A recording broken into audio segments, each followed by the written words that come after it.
The Assassination of Jesse James by the coward Robert Ford, which, as its title suggests, and the plot. Yes, is about the assassination of Jesse James by the coward Robert Ford.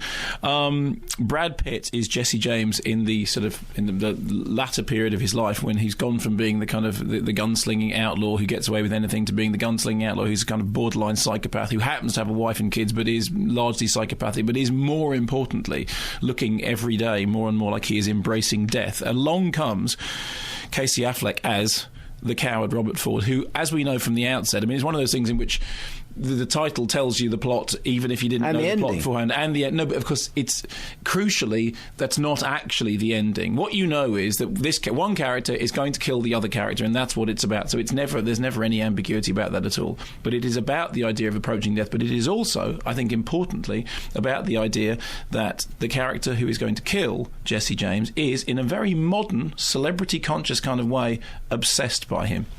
If you'll pardon my saying so, I guess it is interesting the many ways you and I overlap and whatnot. I mean, you begin with our daddies. Your daddy was a pastor of the New Hope Baptist Church, and my daddy was a pastor of the church in Excelsior Springs. You're the youngest of 3 James boys, and I'm the youngest of 5 Ford boys. Between Charlie and me is another brother, Wilbur here, with 6 letters in his name. And between Frank and you is another brother, Robert, also with 6 letters. And my Christian name is Robert, of course. You have blue eyes, I have blue eyes.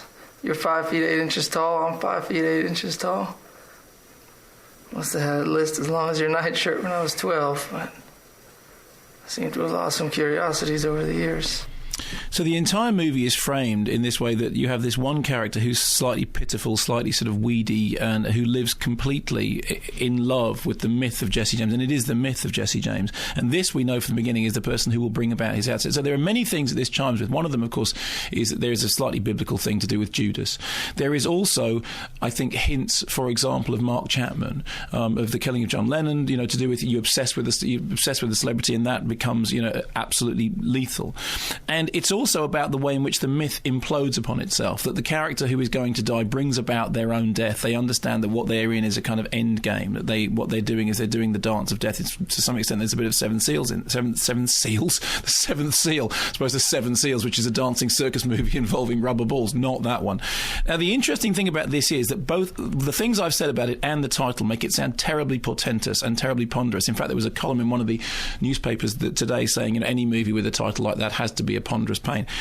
I sat there, I went into it knowing that it was 160 minutes long, which is a languorous, walk of a movie, and also knowing that it had this very, very portentous title and going in expecting very little. I came out and I went to see it with a colleague of mine, and I came out and we both walked out and we both looked at each other and went, is it just me, or is that perhaps the best movie you've seen this year? It was reminiscent of Terrence Malick in the best possible sense. Whenever anybody says something's reminiscent of Terrence Malick, it usually means that what you get is lots of long tracking shots and lots of sort of grassy idylls, but it doesn't really have substance because it's very hard to live up to Terrence Malick. But this is like what Terrence Malick was like before he lost the plot and made the New World and just retold the Pocahontas story in totally messy fashion.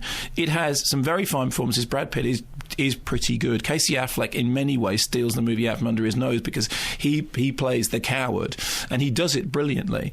And the temptation with the sort of the revisionist westerns that we're getting now is always, if it's 160 minutes and it's about death, is to say, well, it's elegiac. Of course, the thing with this is it's not elegiac. It is, and this sounds terribly pretentious, but I mean it. It is existential. It is about dying, and it is about death, and it is about the myth outliving the character.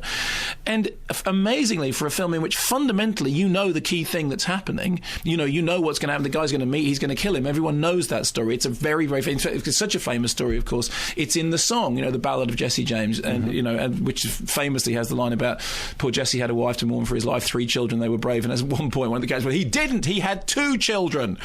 But it's about the sort of the creeping cult of celebrity. It's a character study in people falling apart. It's very, it's a kind of true grit, earthy western. It's beautifully shot. cinematographically, it's awesome to look at. And you really don't feel that length. I didn't want it to be any longer, and apparently there was a longer first cut. Apparently there was a 3.5-hour first cut, of which this is, a cut back version. Well, I tell you, whoever it was that edited it down to this version got it exactly right. This is the length it needs to be. I don't want to see a director's cut on DVD. I don't want to see missing scenes. I don't want to see outtakes. This is how the film should be. And my reservations about Brad Pitt, and my reservation. This directed by Andrew Dominik. The thing he directed before was Chopper, which was again, this may be the link, the portrait of a psychopath, a real life psychopath, somebody who was in prison and was, by his own admission, a very, very nasty piece of work, but he was a kind of lovable, normal guy who just liked a bit of violence.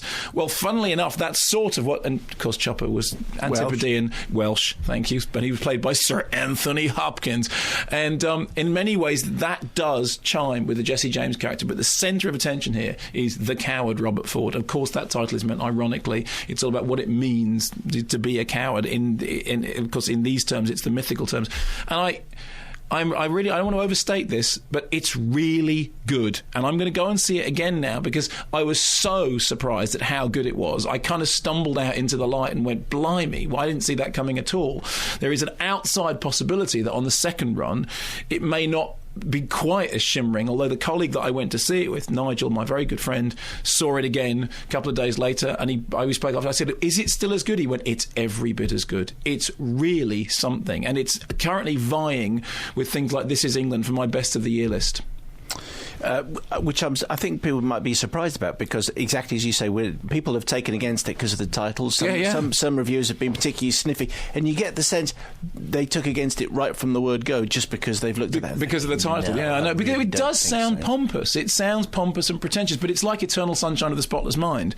I never thought I'd love a film like that, and of course I think that was actually one of the best, if not the best film of that year. But believe me, it is a proper grown-up story, not elegiac, existential. It's got heart, it's got soul, it's got something that kind of hints at a world beyond this in its mythological terms.